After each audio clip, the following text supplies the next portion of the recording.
Hi, I'm Gracie, and this is Scott from Small Worlds Big Adventures. And today we have this massive pile of games in front of us. Not that massive. It's pretty massive. Because we are going on vacation to South Bend. Scott's 4 whole days. 4 whole days and 2 travel days. And these are the games we're bringing. And we're going to explain why we're bringing these, but a little bit about our trip as we explain the games we're going on. We're going to his hometown. We are going to be surrounded by people who love to play board games. Yep. We also have different board game level abilities because there's going to be nibblings. There's going to be his mama, who is an enthusiastic, but maybe not the most skilled player. And so, yeah, that's why we're going to walk you through. And we've even had some requests for us to bring some. To kick it off, we are bringing Castle Panic. This one is really fun to play. Yeah, it's enjoyable. Yeah, it's cooperative. Yep. And when you're looking at like age of play, that kind of like starting around 7, 8-ish. The box actually says 8+. Oh, well, there you go. Really good developmentally for that age. Yeah. But if you have littles, like we're talking 4 or 5, you pair them up with somebody, they're going to be able to help make choices and contribute as well. Yeah. So that's why we're bringing Castle Panic. Now, I will say, if you do have littles and you're interested in this game, this is a tower defense game. Yeah, that's what I would call it. They have one that scales even younger. Yeah, there's a younger version. We don't own that. But we don't own it, but it is good for helping kids start to understand like rules, standard of operations. Yep. So yeah. Any other comments on Castle Panic?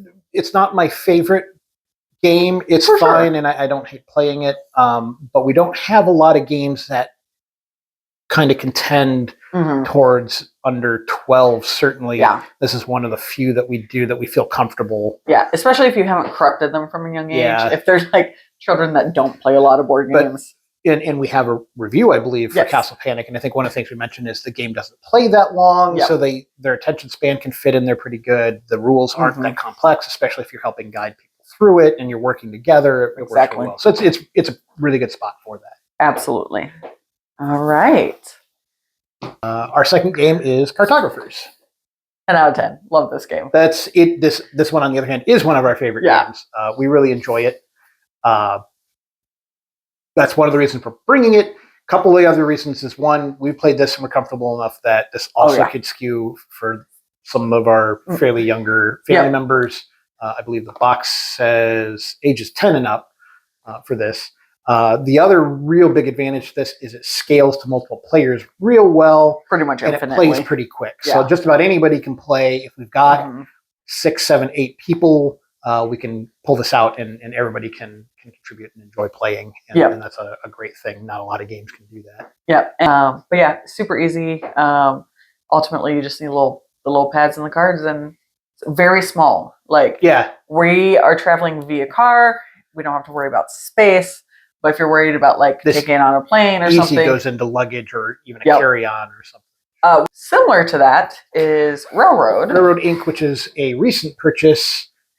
It probably plays pretty good with a younger crowd, but we've not actually played it yet. We just haven't had time. The box says 8+ on this. Although I feel like reading through the instructions and stuff, this one feels a little more complex than Cartographers, to be honest. We're excited to play it. It's another one that also, actually this says 1 through 6 because they have a specific boards that you play with. So this doesn't scale quite as well, but it's similar-ish in concept to Cartographers, and we're excited to give this one a shot. Yeah. Sometimes especially when we're playing with his friends and whatnot, we know they're game to game, so we'll bring board games that we haven't tested out yet. Yeah. Then we're also bringing Roll Player. A perennial favorite. Yes. What's perennial? Comes up every year. Oh, yep, that's true. That always throws me off with Gardens because I think fun word. Annual feels like it should be the one that comes up every year, but it's not. Those are the ones that die yearly. Annuals. I don't think I knew that. Yeah, so I always get a little confused. Yeah. Anyways, yes, perennial favorite. Love Roll Player. All of our friends are kind of nerdy tabletop people. RPG players. Yep. And so the concept of like using dice to fill out a character sheet is going to build real familiar. And it's also it's a quick play, 60 to 90 minutes. And especially once you've learned it, like you move through games really quick. But yeah, I love this game so much. And I think we have the first expansion in there. We do. In the box too. Yep. Which adds quite a bit to it too. Yeah. And I will say, because of gameplay, this is a game where you can talk over what you're doing. Yeah. Which is what I consider like a social game, is that like it's a game that you can be doing the competitive natureness of it, but then you guys can just be talking about life or politics in the case of your friends. So it lends itself really well to that. When you pop up the next one? Illiterati. This one is also, did we do a review of this? Yeah, we've done a review of this. It was one of our Kickstarters. Really enjoy this game. I'm not a good word builder spelling game person. I'm terrible at Scrabble and don't enjoy it at all. But I enjoy this game. It's another one that's cooperative. There is a versus version if you want to play teams, but it's a cooperative game. And I never feel like I'm a big detriment on my team just because I can't spell stuff very well. So we enjoy this. Grace was excited to add this to the pile. So it got an easy add. Yep. And also we figured this is pretty approachable for the younger generation too. The box says 7 and up. I don't know, that feels a little young to me, but it does play really fast. You can help the kids, with their spelling. It's in theory kind of a learning game because you're learning to spell stuff and you're figuring stuff out. So excited to see this one hit the table. Yeah. And if you're nervous about playing with kids having their own space on the table, you can always partner up and then build words together. Right. And there's a time component, but like you could take that away. You could take it out. You could elongate it. Yeah. You know your kids best. But yeah, whatever makes it fun for them. But again, I like that it's cooperative and you can help each other build words. I think that lends itself really well to the younger kiddos. Yeah. Awesome. Next on my pile is Cult of the Deep. We have done a review of this for our Spooktober review. It's one of our mini Arkham Horror games. This is one where you guys are all cultists. You're all cultists, and it is kind of a hidden role game. And it's a hidden role game, and my friends enjoy a good hidden role game. I know that they have not played this one before, and this is kind of a different take on the genre, sort of, because the roles aren't super hidden. They get revealed kind of gradually as you're playing the game, and it's a fun play. Yeah, no, it is a super fun play. Of the Arkham games, one of my more favorite ones. So it's not actually an Arkham game. Arkham-inspired games. It's a cult. It's of the deep, and there are definitely things that seem like you're summoning an aquatic monster. Yeah, H.P. Lovecraft inspired. So fair. Using robots. This is also a newer game for us, a Kickstarter one as well. Yep. We have not played this one as often as much as we would like so far. But it's fun. It's an engine building game. We've really enjoyed it every time we've played it. I like engine building games, and this is a pretty good version of that.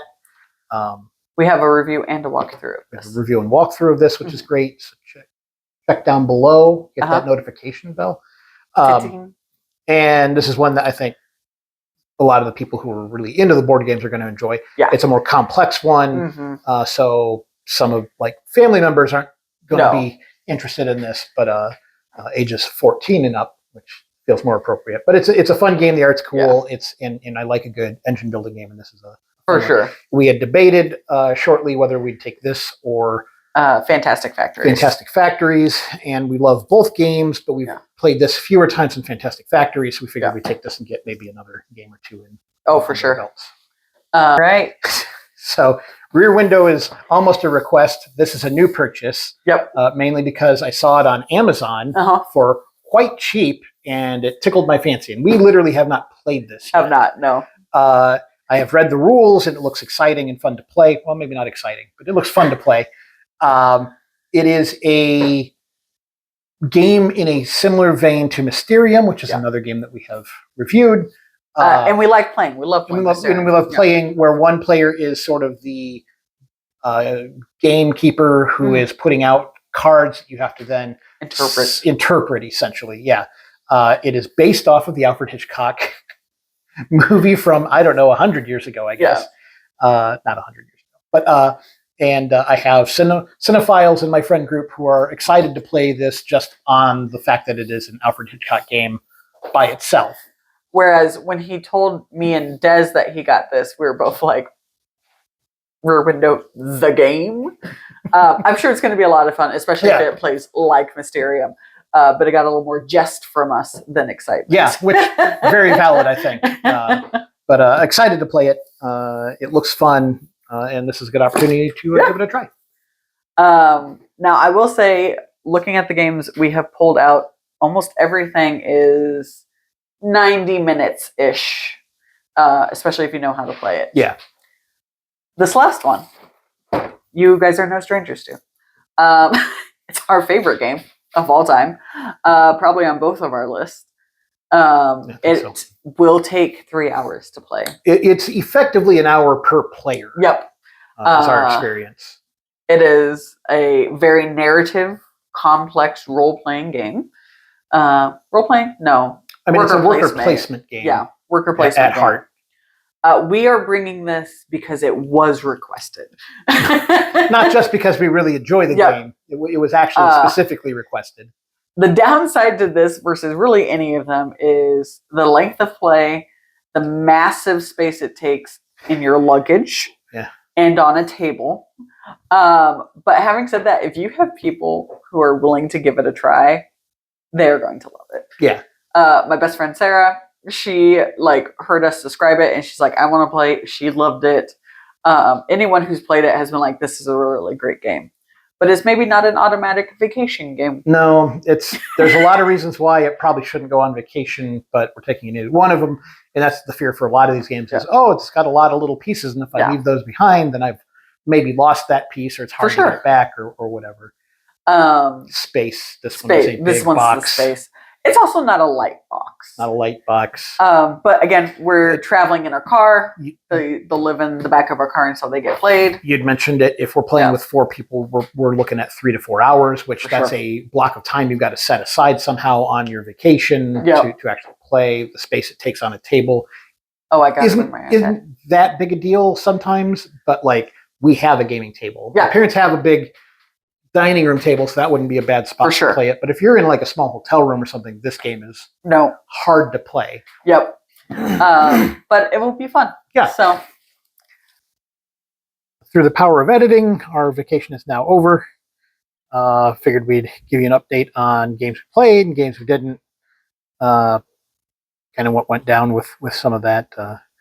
First of all, last minute before my wife couldn't see what I was doing, I added 2 more games to the pile just in case we play those. Like we thought, we didn't even play half the games, even the original set. Yeah, I grabbed Maple Valley and Hidden Leaders. My friends like a good hidden role game. Hidden Leaders is not really quite a hidden role game. It's kind of on the edge of that, but it's a fun, fast play game. I figured it'd be neat, especially if we had a handful of people to play it. Maple Valley is a cute game. I figured my wife wouldn't kick that out of the car if she noticed. Also, we were going to have some of my nieces and nephews over, and there was a chance that they might want to play, and that's a cute game that would have been in the age bracket for at least 1, maybe 2 of the kids. The box says it says something lower than I think that game honestly should be. We didn't end up playing a whole bunch of them. The first one we ended up doing was Cartographers. It's just super easy to explain, and it's a pretty quick playing game, and we were able to get it in before an appointment essentially that we had and didn't have time to go do something else. We played that with one friend, and then my wife played with one of the nephews, at least a modified version of it, but played that with them. We played Role Player with just 3 of us, I think, which is a lot of fun, and really enjoyed playing that. did make the mistake that we have the expansion set in the box and haven't played it in a while, so we tried to pull out the expansion stuff. No, we played it with 4. We did play with 4. Tried to pull out the expansion stuff, and that made the game a little bit more clunky than usual. I'm not sure if we shouldn't have just left the stuff in there, but it had been a while since we played it with that, so that would have made it a little more complicated for a couple people who haven't played it before. We played My Father's Work. We played that twice, both long games with a full set of 4 players. The first night, I think both times we played with 2 people who hadn't played before, which My Father's Work, you can kind of roughly guess about an hour per person. Plus, if you've got even one person, will add maybe half an hour or so. Add about half an hour or so for every new player for the game, because you're explaining stuff and kind of have to go through a little slow. Had new players win the first game, and forget who won the second game. I think Steve did. Oh. So he technically had played before. So really enjoyed both games. Were great. It's still possibly my favorite board game. If not that, then it's way high up there. Just fun game in general, and then the story aspect of it really adds a whole lot to that game. And everybody at the table really seemed to enjoy it, to the point that we played to 1 a.m. and didn't stop when perhaps we should have. By chance, if My Father's Work people see this, do you want to see what they said about these? Oh, yeah. Ultimately, we had 4 new people play, and basically everybody agreed that they'd love to see an expansion to it. They'd love to see it on shelves for maybe a cheaper price than what we paid for it, but maybe a slimmed down version. But everybody agreed that it's a game that deserves an expansion, and maybe something that we send some emails and suggest, hey, maybe even just a Kickstarter or something wouldn't be a bad idea for, because it could definitely use some more experiment cards, and another campaign would be great. A friend of ours, also, I guess technically this falls under, is designing some board games. One's kind of a learning game, a math game for school-age children, which was inventive. Another one that reminded me a little bit of Quacks of Quedlinburg, but really only in the vaguest sense. Kind of a competitive cooking game, which was also clever, and then a thematic, story-based cooperative game that was neat. I think it has a lot of potential, so potentially we'll show off some of that down the line. We'll see how far he gets with those. But we did play, I guess you could count it as a board game. We played, let's call it Indiana Blackjack. Somebody had a poker deck and a bunch of poker chips that they'd bought just a couple weeks before or something, and so we sat down and played a weird and erratic version of Blackjack, whose rules seemed to change from hand to hand. So we did that. I'm going to claim I won big because I was able to scoop up the last big pot, but I'm not sure if anybody was the winner there. So hours of gameplay. My Father's Work alone was probably 9 hours, and that might be cutting a little short. We were at least an hour with role player. Cartographers was like 45. Yeah, 45 minutes probably. The extra board games were more than an hour, a couple hours there at least. So more than half a day, probably. I mean, spread out. But any final thoughts? I mean, I really don't need to bring so many board games. We're going on vacation. We had a lot of room this time, which was great. Probably would have played a little bit more. I mean, I really don't need to bring so many board games. We're going on vacation. We had a lot of room this time, which was great. Probably would have played a little bit more, but unfortunately, due to various circumstances, we had to go essentially in the middle of the week. We weren't there on the weekends at all, so didn't get to see even as many people as we had hoped to see, because everybody's working and kids are doing stuff. So a slightly different setup, maybe would have played a little bit more. Broke out a couple of different games. Like I said, Hidden Leaders is an easy one to pull out and play with a few people. We didn't end up doing Bridges and Tracks or whatever that is, the cartographer style one, partly because a lot of times when we sat down to play, we had a limited amount of time. And some of those games that one specifically we hadn't played before. A few of them we haven't played a whole lot of, and didn't want to have to go through the rules and try and figure it out for ourselves while we're trying to teach a game as well. Kind of adds to it and is a little annoying, but could have taken half the amount of games and it still would have been fine. Which we talked about, I think, at the beginning of the video, and we knew that going in we weren't likely to play even half of them. I do regret we didn't end up playing Rear Window, even though it had been brought up. There just kind of wasn't time to play some of these extra games. Maple Valley is one that I kind of wanted to get some other people's opinions on, just because, while I really liked it and I like the theming of it, it's kind of an odd game, just in its complexity for a cozy game. Ultimately, we had a lot of fun with the people we did play with. Board games, especially interesting ones, can bring people over when they're, I don't know, maybe watching news or TV or something like that and check out what you're doing. It's a really fun thing to kind of gather people around, and especially if it's a lighter board game, you can do a lot of conversing while actually playing.